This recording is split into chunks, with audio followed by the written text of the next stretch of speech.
been meeting phenomenal women so far, one who would crack you up. And now you meet another one who is smiling through her pain. And it's sometimes her pride, but the pain sometimes becomes unbearable, and so she needs your help. Her name is Juliann Seeley. Juliann, good morning to you. Good morning. How are you doing? I'm doing well this morning. I'm doing well this morning. Okay. It wasn't so well last night at all. I was in a lot of pain. So I spent most of the wee hours in the morning just up having my fiance try to massage the pain out of my leg and, just to comfort me. There's some who are watching saying, but what going on with you? You look all right. Yes, and what would most you people say? say that. But to tell my story, I suffer from polycystic kidney and liver disease, as well as lumbar spondylosis. I'm at stage 2 kidney failure. So barring that, it's like the pain that I get in the kidney is unbearable sometimes. Plus I have kidney stones in both kidneys. The left kidney is basically, almost not functioning because that is filled with cysts. My problem is that, when I was first diagnosed with cysts of the kidney, that was like in 2014, where they said I had cysts on the pole of the kidney, and they were saying that's normal. In my opinion, a cyst is not normal. But I say, you're the doctor, you know best. Then to find out in 2023 that the entire kidney is filled with cysts, and sometimes they bleed, sometimes I get infections. I'm constantly getting urinary tract infections, and they're saying that unless it becomes very bad, then they can't do anything. That's what they're saying, but I'm looking at, trying to get a second opinion from the outside. With the lumbar spondylosis, that's a problem in my spine, where they have fusion of the L5-S1, and it's fused on the nerves. But they're saying they don't want to go in until they have an MRI, just in case there's something pushing against the spine, because I have bulging discs as well. And that pain is excruciating. It's because sometimes I can't bend. You don't know how to sit, lie down. I sleep on my left side only. And I mean, you want to do so many things. I used to fish.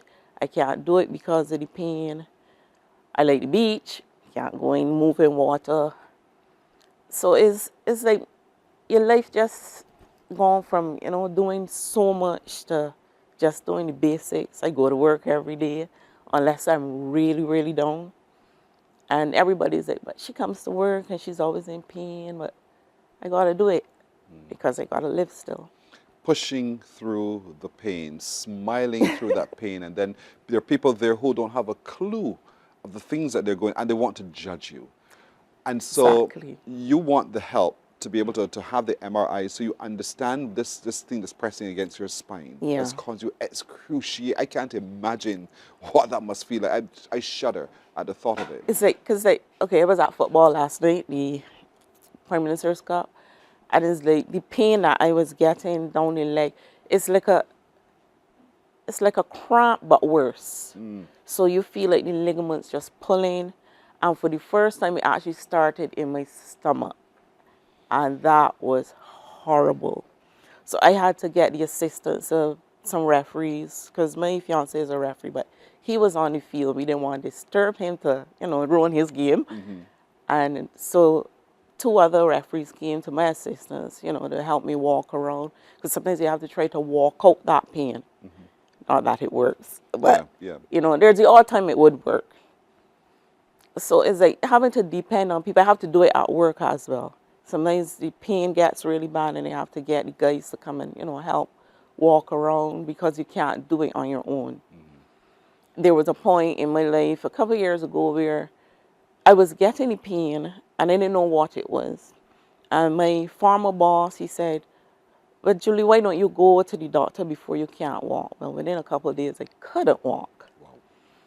And it's like, it was hard because I was a single parent. My children were you know, in secondary school and primary school. And they wanted to stay home just, you know, just to be with me. I don't go on to school. My neighbor, he worked van at the time, and he said, well, I will stay with you. And he would sit by my bed every day just to make sure I eat, you know, just for the comfort. He had, like, hip surgery, so he had a, what you call a contour mattress, and he brought that for me just for comfort. Because it was difficult, you know, just lying down sometimes is really hard because you don't know what position to be in. You can't lift, because I'm not supposed to lift heavy objects either.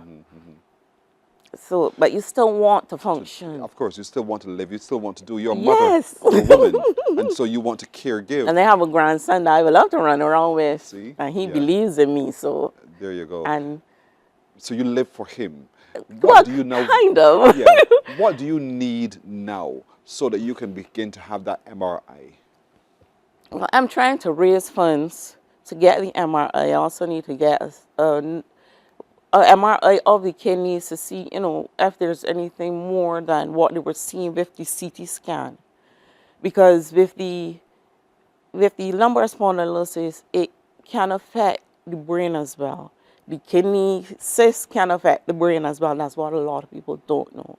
And I do my research because one doctor at the polyclinic said to me, do your research. The doctors are not going to tell you everything. And that hurt me, because to hear another doctor say that, you know, it's like, and he wasn't trying to put them down, but he said, they're not going to tell you everything. No doctor will. And it was hard. And then I was at clinic a morning, the renal clinic, and I started to get these pains in my chest, and I was like, no, can't be having a hard time. Not today. And it's like, everybody was like, you sure you're okay? That time I'm dripping in sweat. So they sent me to cardiac, and they did the ECG. It didn't show anything. But on going through the notes, they noticed that I had something called a Holter. And that showed that I had actually went into tachycardia twice while wearing it. And I know I've had a history of TIAs, which is, you know, minor strokes. Yep. So my fear is, with all that is going on, and people don't see because they see you smiling, they figure everything is okay, but mentally it is draining. Yeah, I can imagine. Just not being able to lay down and sleep comfortably alone would make me miserable. And can imagine walking, living, sitting, can't lift, can't do much, simply because of that, because of the pain that will attend you, pain in your stomach, pain in your back, pain in your legs. You're living pain, but there's a cost to what you're seeking to have done now, at least so you can begin the exploration of what can be dealt with. How you manage those costs? Well, basically my pay, and I had a fundraising, a donation bottle at work, because I work at Abeds Sheraton. So there is a donation bottle at Sheraton and one at Welches.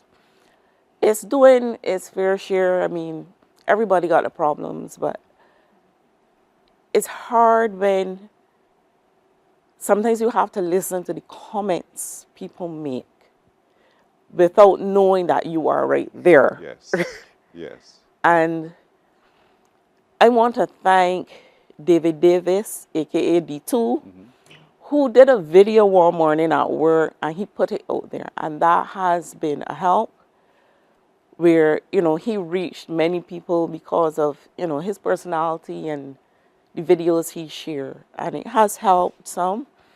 I'm looking to raise initially 10,000 US. And this is to help with the MRIs and all the other tests I need to have. Plus I want, as I said, I want to get a second opinion from the outside. I'm supposed to be traveling in December, or Spare Life. So, you know, it's hard. I know it's tough. So for those who are watching this morning, who are feeling your story, who want to, and we're crawling some information on your screen, ladies and gentlemen, so don't ignore the information you see at the bottom of your screen. That information is critical to helping Juliann with her medical treatment, her medical assessments. And so we want you to really go, if you can, to CIBC Caribbean, and you can make a deposit to the account number you see on your screen, 100-12-13-674. So 100-12-13-674, that's at CIBC. You can first pay as well. Or you can make your donation at any of Abeds locations. Indeed, there's a contribution jar there waiting for your contribution indeed. Or reach out to Juliann as much as you possibly can. And if you see her, make a sizable donation because the cost is sizable. And so we all want to be able, as a nation, to uplift this young lady who has children and a grandchild who is the heart of her life indeed, and a boyfriend. She just wants to be able to do so much more. She's young enough to be able to do still so much more. And because you have so much you've been blessed with, give of your much, give of your little even to helping Juliann. And so remember, CIBC Caribbean, any branch, you just tell them you're making a donation to the Juliann Seeley account. They will happily accept your donation and deposit it to the account. We're trying to raise 20,000 Barbados dollars to start with. This is only just for tests. And so we just want you to be able to help her understand what she's battling with through those tests with your donation. Every single donation matters.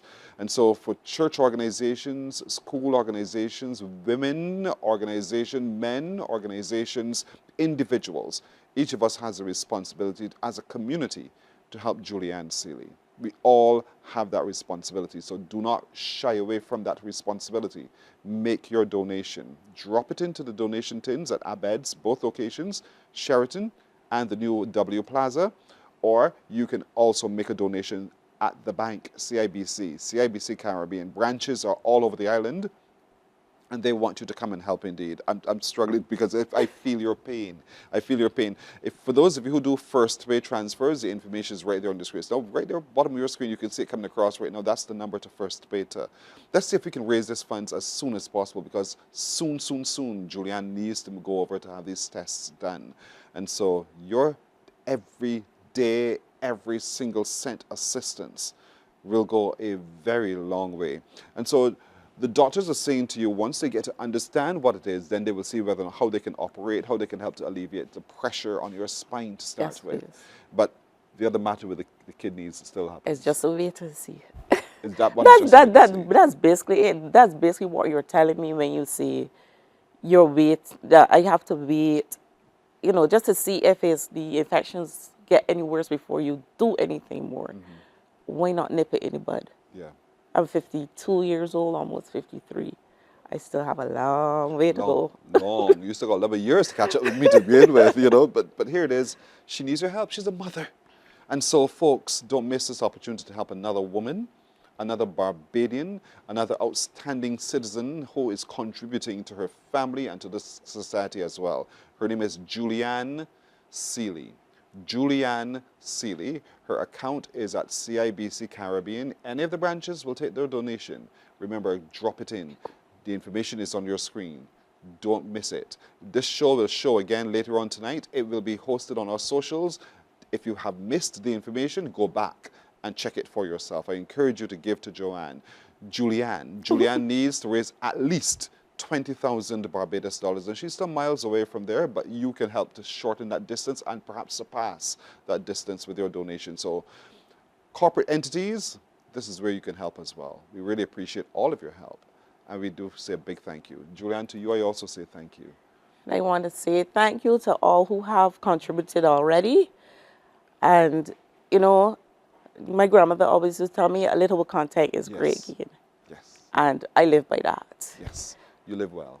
Thank you. Well. And you are very welcome. Before I go, I also want to wish my grandson a happy birthday. What's his name? Zakai Bishop. Zakai. Spell that Zakai for me. Z-A-K-A-I. Okay, that ain't too bad. Z-A-K-A-I. These new names nowadays are something else. Zakai Bishop. Granny says good morning. How old is he? He's 6 today. Oh, bless his little heart. Missing his front teeth yet? No, You can't not wait to as see yet. that, right? You can't wait. That is a passage of right, girl. A rite of passage. You know, when those front teeth are gone, you're going to adulthood. It's So true. the adult teeth are coming in really, really soon. But he sounds like a sweet little He child. What is school sweet. is he with? He's at Eden Lodge Primary. Eden Lodge Primary. Zakai Bishop, good morning to you. Granny says good morning. So do we here at Morning Abeds as well. Thank you, Juliann. Thank you, I too. wish you well. I wish you success in this fundraiser. And I really hope that we can really fill that till before the end of this month. If we can, let's set ourselves some targets, ladies and gentlemen. Let's see if we can raise that $20,000 before the end of September, or as soon as possible. The sooner the better for Juliann. Your help is important. Thank you all. Thanks for having me. You're very welcome. Morning, morning, morning. Good morning. Good morning to you.